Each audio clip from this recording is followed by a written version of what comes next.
I'm currently living in Bartow, Pennsylvania, with my entire family. 3 younger brothers and 1 sister. We generally get along pretty well. I think we're a lot closer than a majority of families. My family is a very traditional family. We have 5 children. My husband and I have been married about 26 years.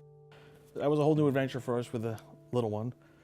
And a few years afterwards, we had the number 2 came along, and and so on.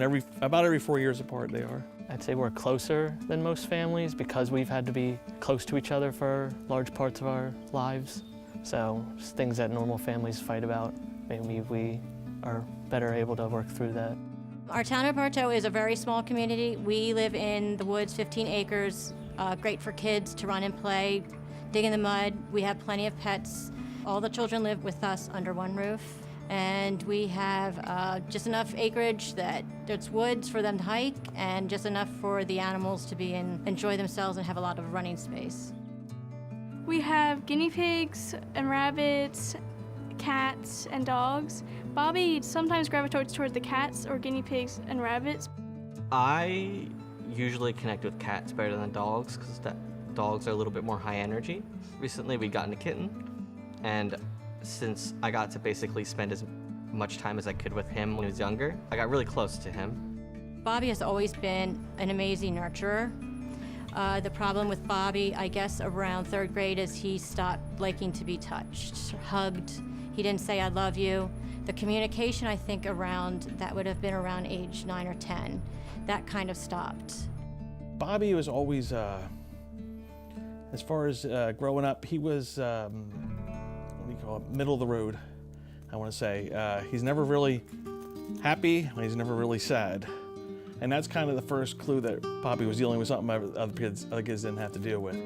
They were pretty good at the younger grades to work with him, but by the time 3rd and 4th came around, we knew something was definitely wrong. So we asked actually to hold him back a year. They don't do that. They pushed him ahead. Once you are diagnosed with something and you're treated a little bit different, or family doesn't understand, or friends might not understand, I think you feel you have no purpose or you have no worth to offer. Whenever somebody is different socially, I think people are not as welcoming to them because of the things that people think about us, which are like that we're lazy, that we're something's wrong. We had no connection with anybody with Asperger's.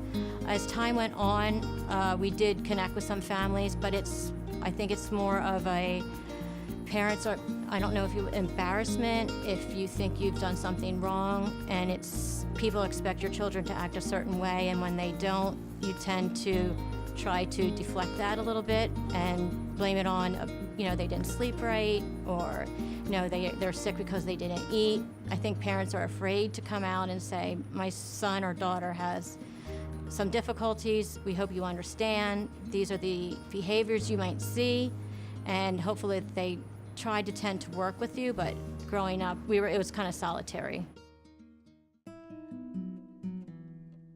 My mother and Star, who runs Spirit Song, have been friends since they were young, teenagers. Aunt Star was made my godmother when I was young. So I looked up my Aunt Star with lovely Facebook, and I came across that she does horses.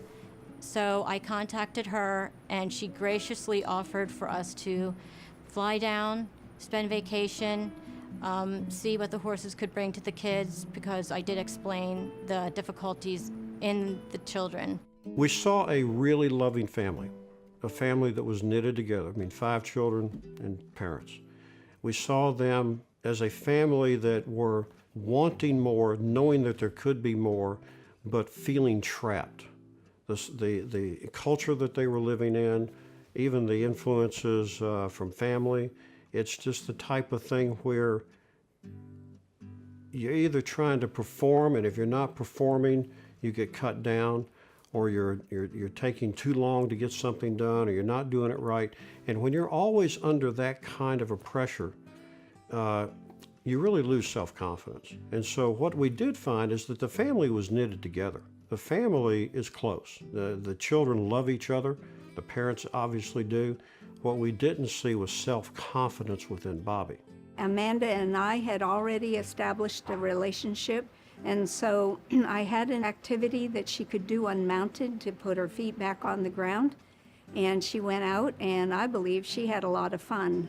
The horse connected with her, and Bobby was watching.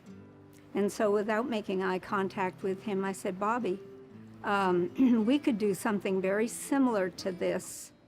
And he said, well, I'm afraid I'd do it wrong. And I said, with horses, in trying to connect, there's no right or wrong way. The horse will let you know. And so the next day, he decided to come down. And he chose Cooper, the old gentle giant gentleman. And it worked out quite nicely for him. So as time went on, he chose to use a different horse, and that was Dancer. And Dancer connected with Bobby unlike I've ever seen Dancer connect with anybody. Dancer is usually a clown, and he does push, and he is a bit of a bully. But there seemed to be almost an instant mutual respect between Dancer and Bobby.